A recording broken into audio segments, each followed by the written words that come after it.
入ってる。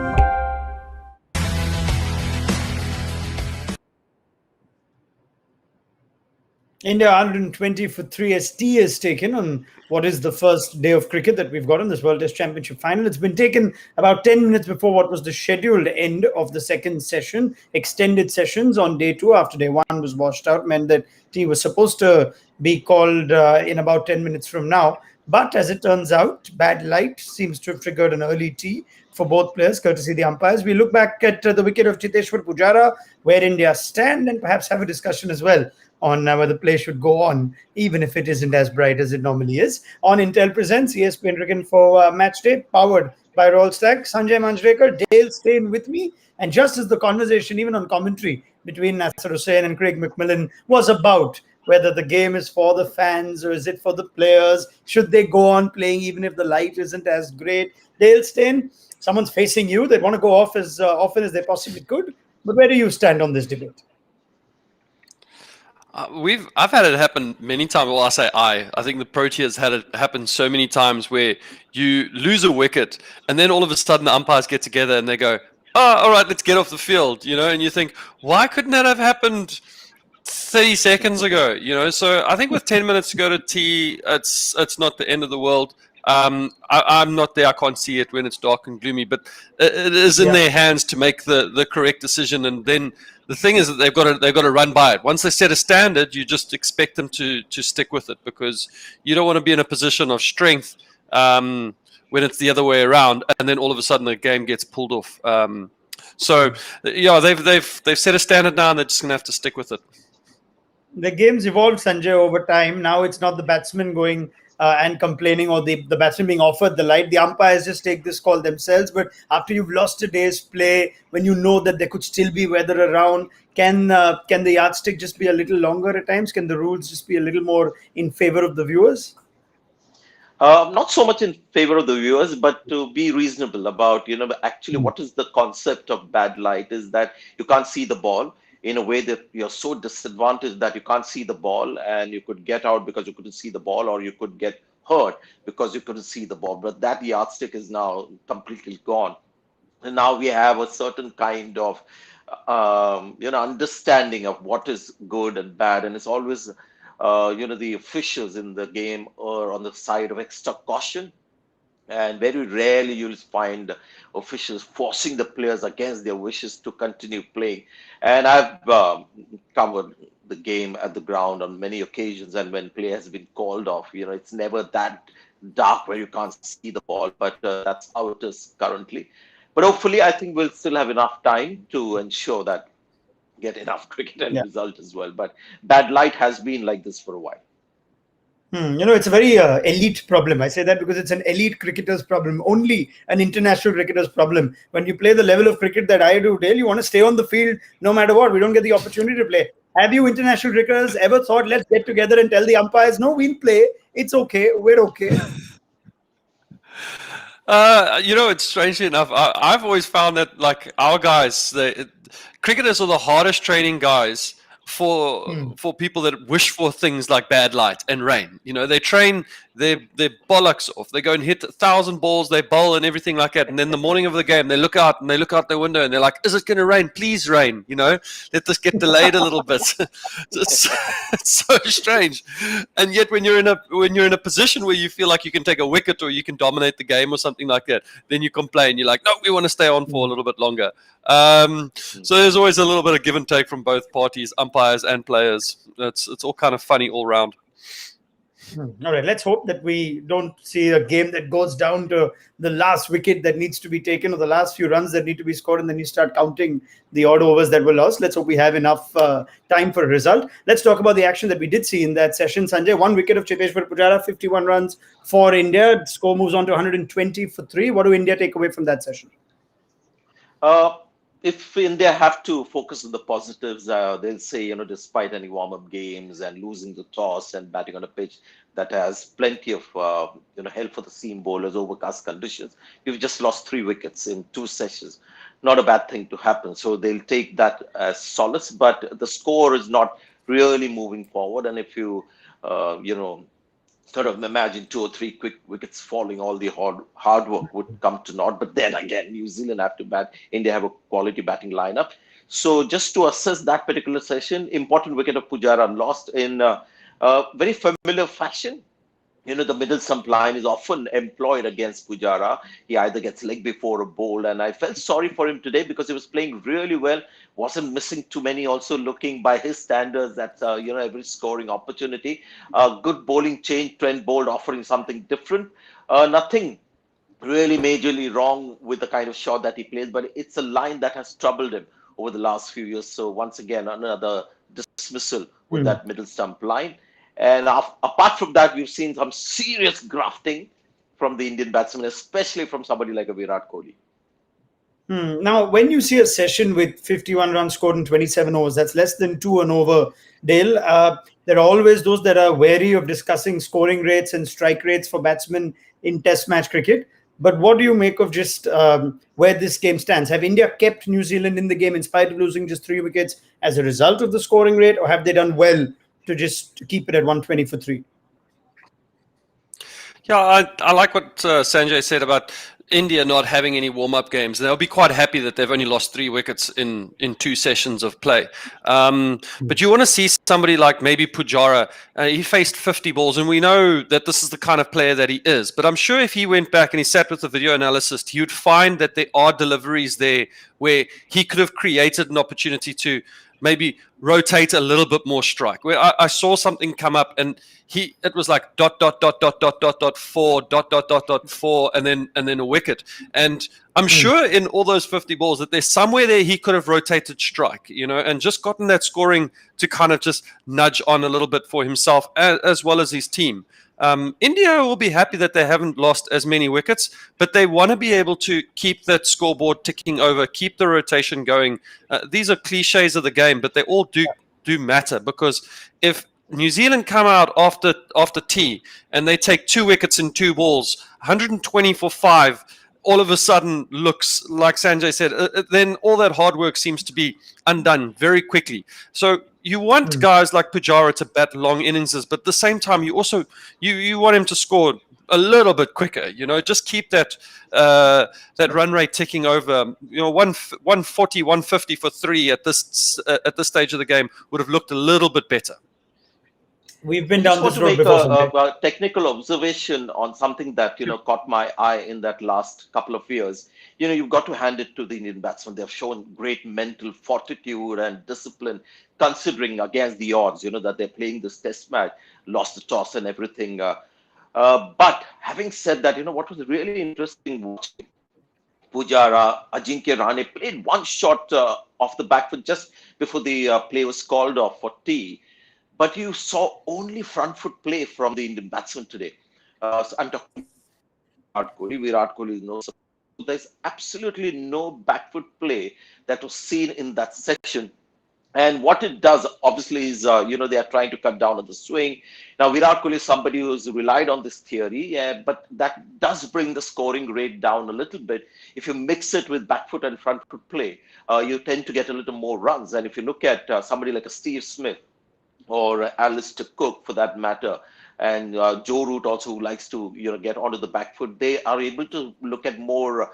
They get more options to score. Now Virat Kohli has committed himself to front foot play, and he has that kind of mental strength and this belief, and he'll eventually make it work. But I just wonder whether all the others are also getting too sucked in into being on the front foot all the time. And what it has done is limited your scoring options. And I'm not saying scoring as in boundary option, but the little nudges down to third man, or, somewhere around point, or a leg glance to square leg and a single or two. I thought there was just far too much front foot play, and almost to the obsessive levels of being on the front foot all the time, standing outside the crease and looking at front foot play as the only thing to do, and then react from there. Isn't that just a very Indian thing, Sanjay? Or are these batsmen capable of playing a different game? It has become a kind of a batting style for India, and maybe Virat Kohli is leading this style, because that happens, when you have a great batsman amongst you in your midst, then you see his success and you try and replicate that. because you don't see Pujara anymore getting onto the back foot. You don't see Shubman Gill today also wasn't very keen to get onto the back foot. Ajinkya Rahane not on the back foot. You'll see Rishabh Pant when he comes into bat go back and play late.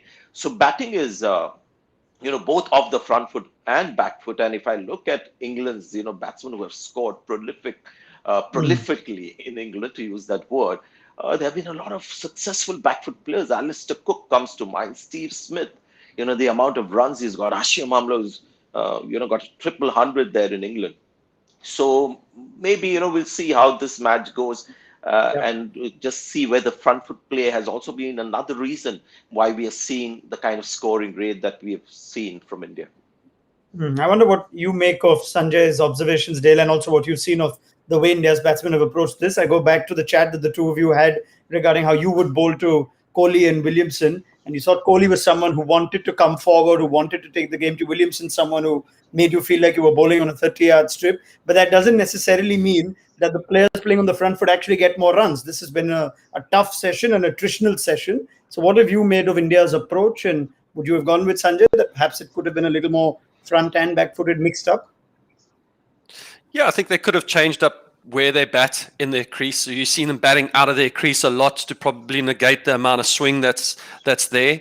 And then just changing it up and going deeper into your crease could change the length of the bowler, and naturally all of a sudden it would be a little bit shorter. You'd be able to play off the back foot and you'd be able to score maybe some more runs through third man or through the covers or something like that off the back foot.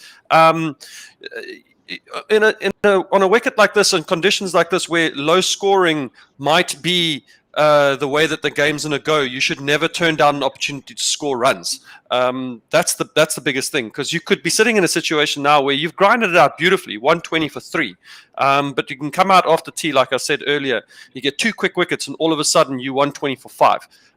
So you should never turn down an opportunity or a way to score runs. You want to score runs. Runs on the board is what's gonna win you the game at the end of the day.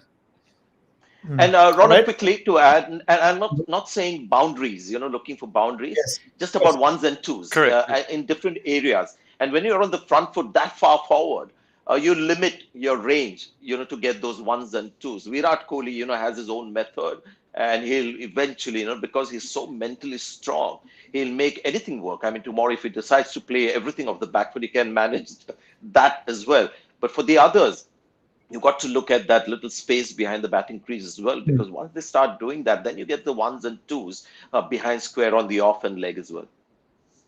Okay, I know you touched upon it a little earlier, but I'll give you some time to bring out your blue book again, Sanjay, and technically break down and analyze Cheteshwar Pujara, who has been caught LBW on the crease often in the past. Here we have Trent Bolt getting him in front, and it's another one of those Pujara innings that raise questions about technique, which I'm sure you'll have to answer. Yeah, and I'll be repeating myself if I say, if I observe, because it's going to be the same thing. And it's something now Pujara trusts. He is no more the kind of player that we saw in the first couple of years of his international career, where he was properly front foot and back foot. Now he's again got into that mold of being on the front foot and then reacting as per the movement of the ball with the bat, and on occasions when he's sort of not anticipated that movement. So you'll never see him go right back, be out leg before a ball. You'll always see Pujara getting out somewhere on the crease, whether the ball is coming back in leg before a ball, or it might just get the outside edge and go behind. So he's become this batsman or batter who likes to stay on the crease a little front foot forward, and then he's trusting his keen eye and his focus and everything to just defend the good balls. And today, I think what I liked about him was that he was looking to score of the balls that he does score of, the punches and the absolute overpitch delivery. But that's Pujara for you, and that's how he's become. And I guess, if that's got him to average over 45 in so many test matches, I don't think he's going to change that. That's interesting you say that, Dale. Someone who's, of course, bowled to a Cheteshwar Pujara, who seems to have, Sanjay suggesting, been a different batsman in recent years to what he was when he did start out. Your observations, Dale?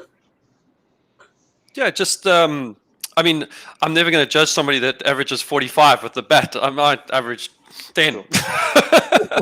So like he's got his way, of scoring runs. However, if I was a coach of his or in that area, I'd want to see him just score a little bit quicker. I want to see him get a little bit deeper sometimes. As a bowler, I'm looking at him and I can see that he stands very still in the crease. He doesn't move too far forward. He doesn't move too far back. He's playing from the crease. He's standing very still. And for me, it makes it a very easy job, because then I can literally run in and do the same thing over and over again. And at some point, if he makes a mistake, I'm going to get him out without minimal damage, really. And that's exactly what's happened here. He batted for a lengthy period of time. He wasn't able to get away, because that's the style that he plays. And therefore, when he got a good ball, he was out, and this wicket in these conditions, it seems like there's a good ball somewhere. One ball's got your name on it. And if you're not proactive in trying to score runs and everything like that, you could bat for a long period of time, but if you don't score runs, you could get out at any time too. It's interesting you make that point. I heard the on-air commentary also, Sanjay, about whether batting time is as valuable in these conditions as it turned out to be in Australia, where India have come off back-to-back series wins. Now, Pujara had a big role to play in that, of course, more in 2018 than recently. But from what we've seen here, if you bat, say, 50, 60 balls or bat an hour, 2 hours, it seems like the ball is still swinging. It's still going to be hard for the batsman to come. So does that further add responsibility on Pujara to play differently in England? It's unfair to expect Pujara to play differently. He's somebody who bats in that fashion, and India have to accept that they've got one batsman who's going to be batting in this fashion. Sometimes, that same approach gets him 150 or 200, like in Australia on the previous tour, not the last one. He got 300s and won the series for India single-handedly, almost with the bat. So that's the way he'll bat. He got 100 the last time he batted in Southampton. So there's nothing much that you can tell him. So India have to sort of accept that they've got this kind of a player, but there are others around who can perhaps explore the option, especially somebody like an Ajinkya Rahane or a Shubman Gill, who is evolving as a player. And Dale Steyn is absolutely right. You'll be amazed how suddenly you see the scoreboard ticking the moment you start playing on the front foot or back foot. Just being on the front foot all the time also makes the job a lot easier for bowlers to sort of contain the batsman. So India is now just trying to play out time. Virat Kohli has those kind of mental reserves to, make all this count in the end. I'm skeptical about people like Ajinkya Rahane when they assume this kind of a role. Yeah, fair enough. This is, of course, not going after Cheteshwar Pujara. It's he's faced 54 balls for 8. Ajinkya Rahane has faced 54 balls for 13. So it's been hard work for more than one batsman. So we'll acknowledge that. But Trent bowled with the wicket and coming back into a spell, second ball, that tends to give a lot of people a great deal of satisfaction, doesn't it, Dale? New spell, so captain's pleased, bowlers pleased. Yeah, it's always good if you come back into a spell and boom, you get a wicket early. It's exactly what you want. Get your tail up, gives you confidence to kind of get going. I think the one thing that I wanted to say about New Zealand is that I think the one thing that they stayed away from or didn't go towards was bowling a little bit more shorter. I didn't see a lot of bounces in this thing. And yeah, I've gone on about it in the last couple of days, maybe even on Instagram. I said I love bowling bounces, but the bouncer is a big one. It really does get rid of batters' feet. And on a pitch like this, where you're looking to exploit the conditions, the swing and the seam, the bouncer is the key to where you exploit that properly, where you get a batter half caught between going forward and going back. Virat's been so good at going forward and covering and smearing that little bit of movement and everything like that. But maybe one or two bounces a little bit more to him, and it's fine if he pulls you for 4. That's not a problem. That's the sacrifice that you take when you're bowling to a plan, because the next ball he can pull you twice before, but the next ball he might just be hanging a little bit back, waiting for another one. You pitch it up, and that's where you find the edge. So New Zealand, they need to kind of go and use that option too. But they would be happy that the scoring run rate didn't get away from them. But they also want to be taking wickets. Under these conditions, you would expect them to have at least taken maybe one more wicket. But the Indians have batted very nicely in saying that too. Yeah, I like that you make that point. We had a chat about this at the lunchtime show too. So if you were bowling, say in this spell, in this session that we've just seen, how frequently would you use the bouncer, and would it be a plan that comes at your behest, at the bowler's behest, or are you waiting to sort of involve the captain and set a field accordingly? Is the bouncer something that you always need to plan for, or can it just be, a thing of the moment, an element of surprise by the bowler?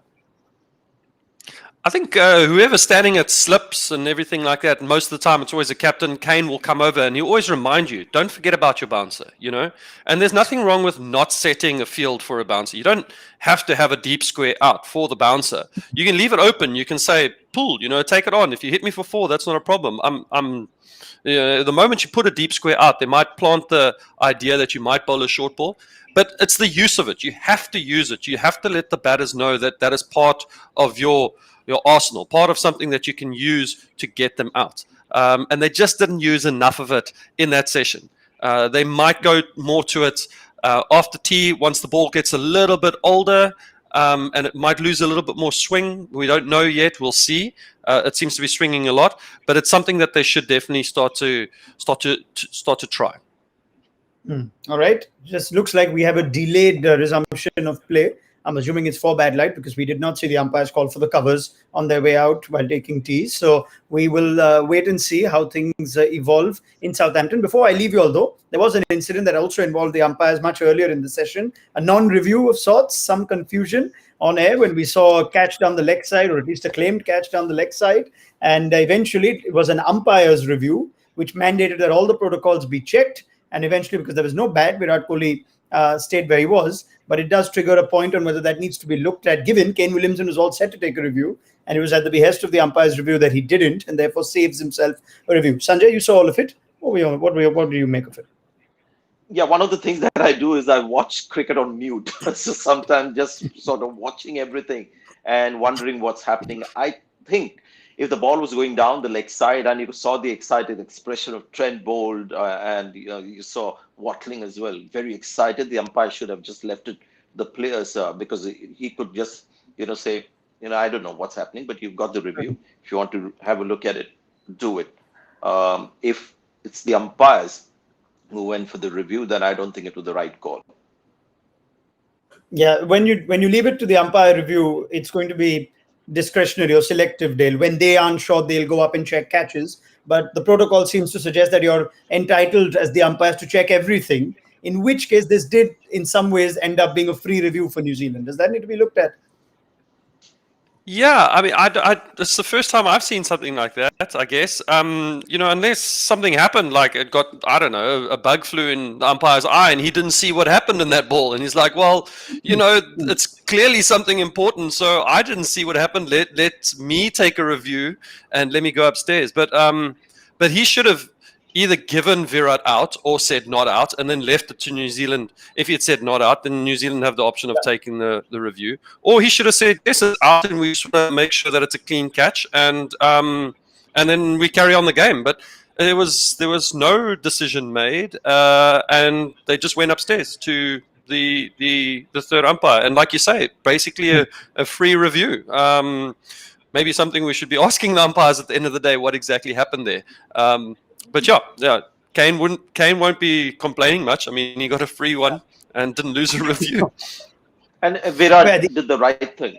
I think he, kept bringing that issue with the umpires. He was right to do that because you've got to, keep it very simple as an umpire. There's an appeal for down the leg side. You're not convinced whether the ball has hit the pad or maybe it's not, but you have the prerogative of when in doubt to say no. And with the reviews, it just makes your life easier. So either say yes or no, as Dale said, and let the teams review it. But, on the pressure of the appeal and then going up and having your own review, I don't think was the right call.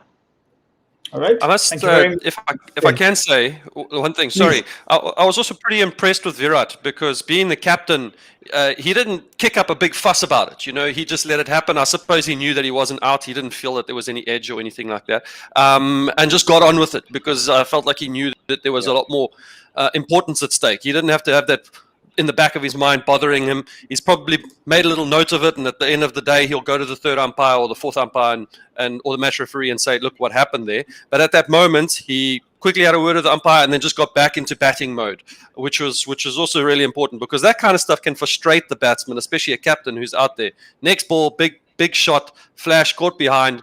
He walks into the dressing room and he's like, the umpires annoyed me for that silly decision for who knows why, and I'm now out for playing a bad shot. So he did a good thing in just letting it be and carrying on batting.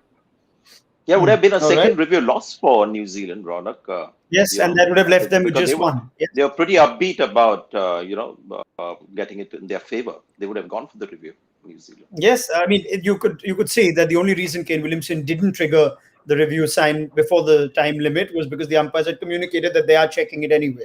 So he would have gone for it, and had he gone for it, he would have lost it, and they would have left them with one review with 7 wickets, 7 Indian wickets still to get. So anyway, fine margins. But it seems like Kohli and Williamson are great friends, like they keep telling the media again and again. So maybe they won't fuss about it as much as the two of us or three of us have. Sanjay Dale, I'm happy to announce that the play has resumed in Southampton. So why don't we pick up this conversation after what I'm expecting is going to be a very long session now, with 42 overs still to try and be bowled. Let's hope weather stays good, light stays clear, and we'll pick up the chat with Dale Steyn and Sanjay Manjrekar on Intel Presents ESPN Cricket for Matchday, powered by Royal Stats. Do join us there. Thank you.